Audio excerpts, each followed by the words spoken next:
Episode की शुरुआत में सयूरी इंद्राणी को शांत करने की कोशिश करती है और आश्वासन देती है कि वे शादी के लिए सुनिश्चित रहे। सरोज रश्मि को सयूरी के खिलाफ भड़काती है और उसके खिलाफ उसका मन भर देती है। सयूरी का कहना है कि उन्होंने पहले ही तय कर लिया था कि शादी साधारण तरीके से होगी। सरोज का कहना है कि जब बलवंत ने उनकी मदद की तो उन्हें कभी नहीं लगा कि बलवंत ने उन पर कोई एहसान किया है। सरोज रश्मि को ये समझाती है कि सयूरी ये सब इसलिए कर रही है क्योंकि वो रश्मि से जलती है। रश्मि सोच में पड़ जाती है जबकि सरोज मुस्कुराती है। रश्मि ने गुस्से से सयूरी को देखा और अंदर चली गई। रश्मि सरोज के शब्दों को याद करती है और सोचती है कि सयूरी सरोज के साथ अपने मुद्दों के लिए अपनी शादी को जोखिम में डाल रही है। सयूरी भी रश्मि की ओर अपनी नजर को याद करके चिंतित हो जाती है। इंद्राणी और नानी रश्मि को समझाने के लिए उसके पास आती है जब वह सयूरी से अपनी नाराजगी व्यक्त करती है।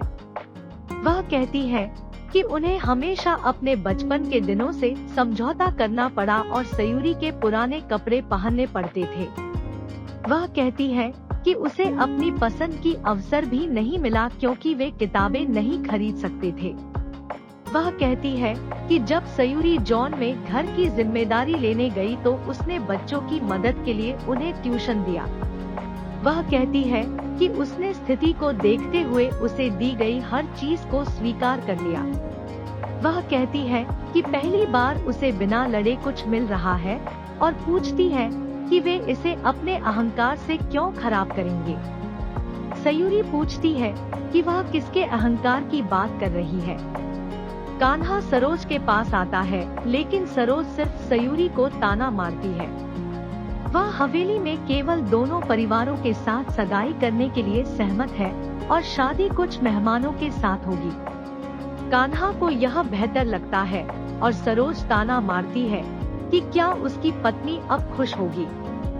सयूरी रश्मि को पूछती कहती है कि उसे किसने रुलाया और रश्मि जवाब देती है कि तुमने ही मुझे रुलाया है। कुसुम वहाँ आती है और कान्हा उससे चाय मांगता है। वह उसे चिढ़ाती है। वह देखती है कि सरोज आगामी शादी को लेकर भगवान को धन्यवाद देने के लिए माला तैयार कर रही है।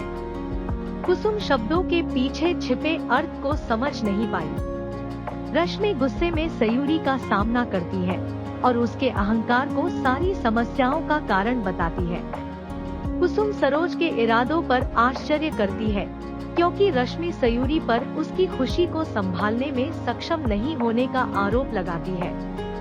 रश्मि यह स्पष्ट कर देगी कि सयूरी को उसके शादी के फैसलों में हस्तक्षेप नहीं करना चाहिए और कहती है कि वह खुद अपने फैसले लेगी। सयूरी वादा करेगी कि वह हस्तक्षेप नहीं करेगी और रश्मि उसे धन्यवाद देते हुए चली जाती है।